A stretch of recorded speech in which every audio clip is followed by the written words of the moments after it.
அப்புறம் நம்ம தமிழ்நாட்டு மக்கள் எப்படி, நம்ம தமிழ்நாட்டு மக்கள் ஓட்டுக்கு காசு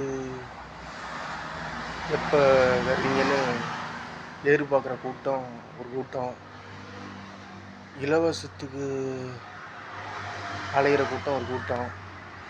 இந்த கூட்டம்தான் புரட்சி கலைஞர் விஜயகாந்த் நல்ல மனுஷனை தோற்கடித்த கூட்டம். இந்த தமிழ்நாட்டு மக்களை நம்பி எப்படி விஜய் அண்ணன் வெற்றி கழகத்தின் தலைவர் எப்படி வந்தார் அப்படின்னு பாண்டே அண்ணன் கேட்டார். ஆனால் உண்மைதான், சட்டம் ஒழுங்கு சரியில்லை. சட்டமன்ற தேர்தல், சுயநலவாதிகள், தமிழ்நாட்டு மக்கள் சுயநலவாதிகள், சந்தர்ப்பவாதிகள், காரியவாதிகள்,